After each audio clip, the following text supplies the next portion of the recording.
Hello guys, അപ്പോൾ നമ്മൾ ഇന്ന് എക്സ്പ്ലെയിൻ ചെയ്യാൻ പോകുന്നത് കോബ്ര കൈ സീരീസിൻ്റെ സീസൺ 6ൻ്റെ പാർട്ട് 1 ആണ്. 5 എപ്പിസോഡുകളാണ് പാർട്ട് 1ൽ റിലീസ് ചെയ്തിരിക്കുന്നത്. അപ്പോൾ നമുക്ക് നേരെ എക്സ്പ്ലനേഷനിലോട്ട് കടക്കാം. അപ്പോൾ ഇതുവരെ എൻ്റെ ചാനൽ സബ്സ്ക്രൈബ് ചെയ്തില്ലെങ്കിൽ തീർച്ചയായും സബ്സ്ക്രൈബ് ചെയ്യുക.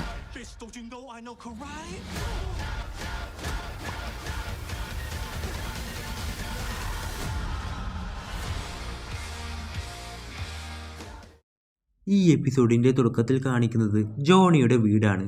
അവിടെ കാർമെനും മിഗ്വേലും റോബിയും എല്ലാവരും ഉണ്ടാവും. അവർ സ്കൂളിലേക്ക് പോകാനായി നിൽക്കിയിരിക്കും.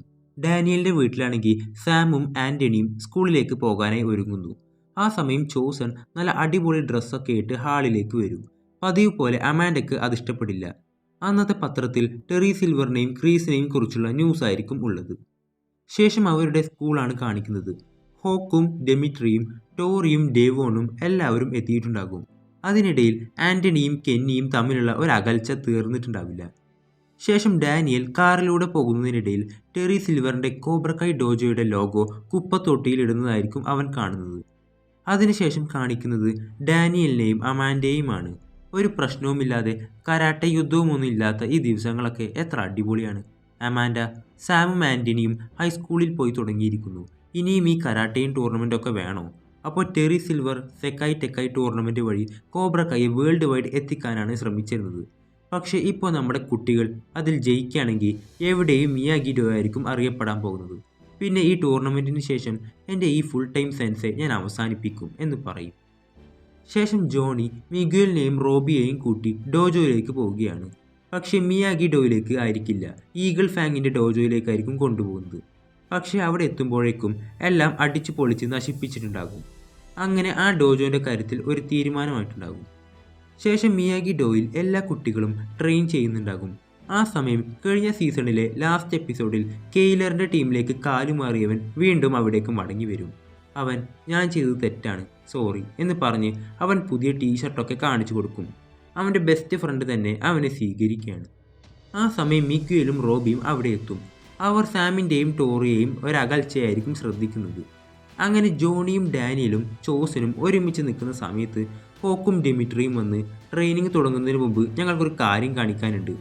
എന്നിട്ട് ഹോക്ക്, അങ്ങനെ കുറച്ച് കാലത്തിന് ശേഷം നമ്മളെല്ലാവരും ഒരു വലിയ കരാട്ടെ ഫാമിലി ആയിരിക്കുകയാണ്.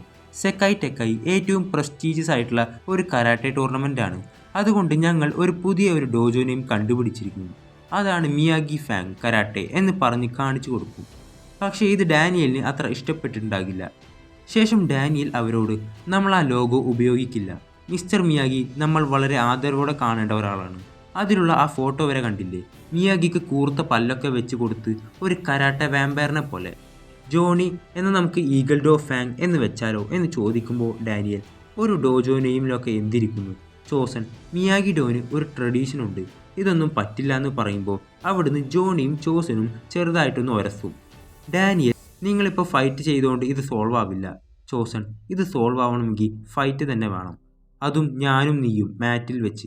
ആരാണ് ജയിക്കുന്നത് അവൻ തീരുമാനിക്കും ഡോജോക്ക് എന്ത് പേരിടണമെന്ന്. ഡാനിയൽ അവരെ പരമാവധി പിന്തിരിപ്പിക്കാൻ നോക്കുന്നുണ്ടെങ്കിലും അവർ അത് അനുസരിക്കുന്നുണ്ടാവില്ല. ശേഷം മിഗ്വേൽ, റോബി, സാം, ടോറി ഇവർ ഒരു ഔട്ടിങ്ങിന് പോകും. അപ്പോഴും സാമും ടോറിയും അത്ര നല്ല മൂഡിലായിരിക്കില്ല. മിഗ്വേൽ സാമിനോട് എന്താ ഒരു മൂഡ് ഓഫ് എന്ന് ചോദിക്കുമ്പോൾ ഇതൊരു ഡബിൾ ഡേറ്റ് ആണല്ലോ, അതും എൻ്റെ എക്സ് ആയിട്ടുള്ള റോബിയും നിൻ്റെ എക്സ് ഗേൾ ഫ്രണ്ട് ആയിട്ടുള്ള ടോറിയും ഒക്കെ ഇതിലുണ്ടല്ലോ, അതിൻ്റെ ഒരു ഓക്വേർഡ്നെസ് ഉണ്ട് അവൾക്ക്. ടോറി ഇതിനെപ്പറ്റി റോബിയോട് ചോദിക്കുമ്പോൾ ഇത് മിഗ്വേലിൻ്റെ ഐഡിയ ആണ്, നിങ്ങളുടെ ഒരു അകൽച്ച മാറ്റാനായിട്ട് ഞങ്ങളത് ശ്രദ്ധിക്കുന്നുണ്ടായിരുന്നു. ഞാൻ അവളെ അവോയ്ഡ് ചെയ്യുന്നൊന്നുമില്ല എന്ന് പറയും. ആ സമയത്താണ് റോബി കെന്നിയെ അവിടെ വെച്ച് കാണുന്നത്. സിൽവർ കാരണമാണ് അവനിങ്ങനെ ഒന്നുമില്ലാത്ത അവസ്ഥയിൽ നിൽക്കാൻ കാരണം എന്ന് റോബി അവരോട് പറയും. ഞാനിപ്പോൾ വരാമെന്ന് പറഞ്ഞ് അവൻ പോകും. ശേഷം ജോണി ഒരു ടൂൾസ് കടയിൽ ചെന്ന് ട്രെയിനിങ്ങിനാണ് എന്ന് പറഞ്ഞ് മഴുവൊക്കെ വാങ്ങുമ്പോൾ ഇതാണോ ഇവിടെയുള്ളതിൽ വെച്ച് ഏറ്റവും വലുത്? കടക്കാരൻ ഇതേറ്റ് ആരെ വെട്ടിപ്പൊളിക്കാനാ എന്ന് ചോദിക്കുമ്പോൾ റിലാക്സ്, എനിക്കാരെങ്കിലും കൊല്ലണമെങ്കിൽ ഈ കൈ തന്നെ ധാരാളം എന്ന് പറയും. എന്നിട്ട് അതിലും വലിയൊരു ആയുധമായിട്ട് അവൻ പോകും. അങ്ങനെ കാറിൽ കയറി പോകാൻ നിൽക്കുന്ന നേരം ഒരു അൺനോൺ നമ്പറിൽ നിന്ന് ജോണിക്ക് ഒരു മെസ്സേജ് വരും. കൊയോട്ടെ ക്രീക്കിൽ വെച്ച് കാണാം എന്നായിരിക്കും ആ മെസ്സേജ്. ആ സ്ഥലം പണ്ട് ജോണിയും ക്രീസും ഒരുമിച്ചുള്ളപ്പോൾ അവരെ ട്രെയിൻ ചെയ്യിപ്പിച്ച സ്ഥലമായിരിക്കും, ഒരു കാട് പോലെയുള്ള സ്ഥലം. ഇതാരാന്ന് ചോദിക്കുമ്പോൾ കോബ്രക്കായ് നെവർ ഡൈസ് എന്നായിരിക്കും അതിന് കിട്ടുന്ന റിപ്ലൈ. ഇതും കണ്ടതോടെ ആരാണെന്ന് ജോണിക്ക് മനസ്സിലാവും. ശേഷം റോബി ചെന്ന് കെന്നിയോട് സോറി പറയാൻ പോവുമെങ്കിലും അവൻ റോബിയെ മൈൻഡാക്കുന്നുണ്ടാവില്ല. ആ സമയത്താണ് കെന്നിയുടെ സഹോദരൻ ഷോൺ അവിടേക്ക് വരുന്നത്. റോബിയുടെ കൂടെ ജുവനൈൽ ഹോമിൽ ഉണ്ടായിരുന്നാണല്ലോ അവൻ വന്നിട്ട്, ഇനി ഇവനെ നിന്റെ കരാട്ടയിലൊന്നും ചേർക്കാൻ ശ്രമിക്കണ്ട, നീയൊക്കെ കാരണമാണ് ആരുമില്ലാതെ ഇവനിങ്ങനെ ഒറ്റപ്പെട്ട് നിൽക്കുന്നത്. റോബി, എൻ്റെ ഭാഗത്തു നിന്നും കുറച്ച് മിസ്റ്റേക്ക് പറ്റി, അത് തിരുത്താനാണ് ഞാൻ ശ്രമിക്കുന്നത്. ഷോൺ, ഇനിയും നീ പോയില്ലെങ്കിൽ പ്രശ്നം നമ്മൾ തമ്മിലാവും എന്ന് പറഞ്ഞ് അവർ പോകുന്നു. ഇത് മിഗ്വേലും സാമും ടോറിയും കാണുന്നുണ്ടാവും.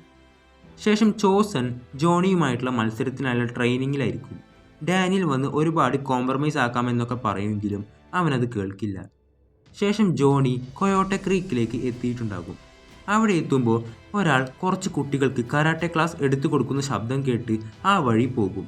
അവൻ കാണുന്ന കാഴ്ച എന്തെന്നാൽ സ്റ്റിംഗ് റേ കോബ്രക്കായ് ഡോജോ എന്ന പേരിൽ കുറച്ച് കുട്ടികളെ കരാട്ടെ പഠിപ്പിക്കുകയായിരിക്കും. അവനായിരിക്കും ജോണിക്ക് മെസ്സേജ് അയച്ചത്. ശേഷം കെന്നിയും ഷോണും ഒരുമിച്ച് സമയം സ്പെൻഡ് ചെയ്യായിരിക്കും. അവിടേക്ക് റോബി വീണ്ടും വരും. എനിക്ക് നിന്നോട് കുറച്ച് നേരം സംസാരിച്ചാൽ മതി. ഇത് കേട്ട് ഷോൻ, അവന് താല്പര്യമില്ലെന്ന് പറഞ്ഞല്ലേ എന്ന് പറഞ്ഞ് ഉന്തു. സ്ട്രൈക്ക് ഫസ്റ്റൊക്കെ ഞാൻ എന്നേ വിട്ടതാ, എനിക്ക് നിന്നോട് ഫൈറ്റ് ചെയ്യണമെന്നില്ല. കെന്നി ഷ്വാനെ മാറ്റാൻ നോക്കുമെങ്കിലും അവൻ റോബിയെ അടിക്കാനായി പോവാണ്.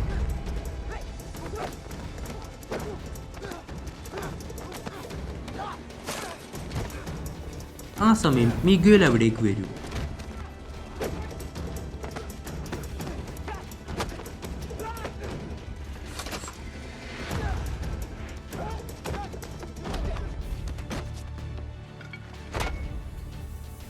എന്നിട്ട് അവിടേക്ക് ടോറിയും സാമും എത്തുന്നു. കെന്നി, വിട്ടേക്ക്, എനിക്കൊരു പെണ്ണിനെയും അടിക്കണമെന്നില്ല. അപ്പോൾ സാം, ഞങ്ങൾക്കതൊരു പ്രശ്നമല്ലെങ്കിലോ എന്ന് ചോദിച്ച് ഫൈറ്റ് ചെയ്യും.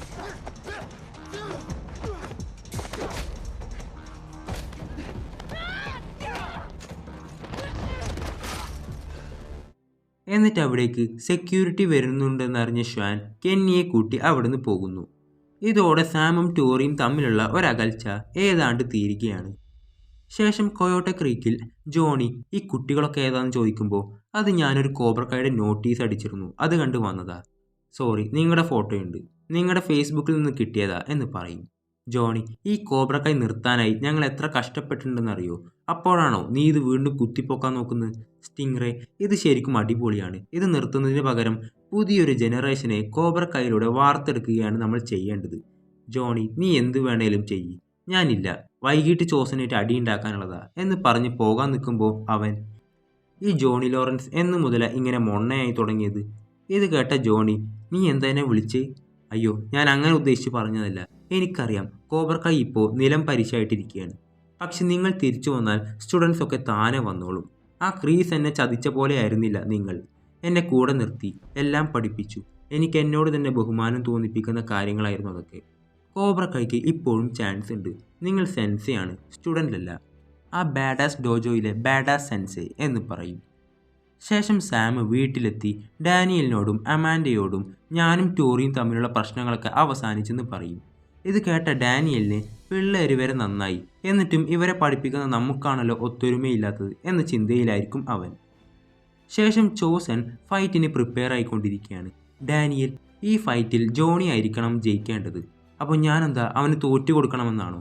അങ്ങനെയല്ല, മിയാഗിക്ക് നല്ല വഴിയിലൂടെ കരാട്ടെ പഠിപ്പിക്കണമെന്നേ ഉണ്ടായിരുന്നുള്ളൂ. ഇനിയിപ്പോൾ അതിൻ്റെ കൂടെ ഈഗിൾ ഫാങ്ങെന്നോ മിയാഗി ഫാങ്ങെന്നോ എന്തിട്ടാലും കുഴപ്പമില്ല. ഏത് പേരിൽ റെപ്രസെൻറ്റ് ചെയ്താലും ജയിക്കുന്നത് നമ്മൾ തന്നെ ആയിരിക്കില്ലേ എന്ന് ചോസ് എന്നെ പറഞ്ഞ് മനസ്സിലാക്കും. ആ സമയത്താണ് ജോണി അവിടെ എത്തുന്നത്. ഫൈറ്റിന് റെഡിയല്ലേ എന്ന് ചോദിക്കും. അപ്പോൾ ഞാൻ ചുമ്മാ പറഞ്ഞാൽ ഞാൻ ഫൈറ്റിനില്ല, ഒരിക്കലും കോബ്രക്കായ് പോലെ ആകരുത് നമ്മുടെ ഡോജോ എന്ന് പറയും. ഡാനിയൽ, നിങ്ങളെ കിട്ടിയത് മിയാഗി ഡോയുടെ ഭാഗ്യമാണ് ജോണി എന്ന് പറയും. നമുക്കെന്തുകൊണ്ട് ഫൈറ്റ് ചെയ്തുകൂടാ? അങ്ങനെ ഡോജോയിലുള്ള എല്ലാവരും ട്രെയിനിങ്ങിലായിരിക്കും. ആ സമയം മനസ്സ് മാറിയ കെന്നി അവിടെ എത്തും. റോബിയും ബാക്കി സ്റ്റുഡൻസും അവനെ സ്നേഹത്തോടെ സ്വീകരിക്കുന്നു. അങ്ങനെ ഈ പുതിയ മിയാഗി ഡോ കൂടുതൽ ശക്തിയും ഒത്തൊരുമയുമുള്ള ഒരു ഡോജോ ആയി മാറുകയാണ്. അങ്ങനെ 3 സെൻസേമാരും അവർക്ക് നേതൃത്വം കൊടുക്കുകയാണ്. ശേഷം രാത്രിയാണ് കാണിക്കുന്നത്. ഒരു കാട്ടിലായി കുറേ പേര് ട്രെയിൻ ചെയ്യുന്നുണ്ട്. അവിടേക്ക് ജയിൽ ചാടിയ ക്രീസ് വരും. അതൊക്കെ അയാളുടെ സ്റ്റുഡൻസ് ആയിരിക്കും, അതും കൊറിയയിൽ നിന്ന്. അങ്ങനെ കോബ്രക്കായ് ഈസ് ബാക്ക് എന്ന് പറയുന്നതും കാണിച്ചുകൊണ്ടാണ് ഈ എപ്പിസോഡ് അവസാനിക്കുന്നത്. അപ്പോൾ അടുത്ത എപ്പിസോഡ് ഞാൻ ഉടൻ വരുന്നതാണ്. ആ എപ്പിസോഡുകളെല്ലാം മിസ്സാവാതിരിക്കാനായി ഈ ചാനൽ ഒന്ന് സബ്സ്ക്രൈബ് ചെയ്യുക.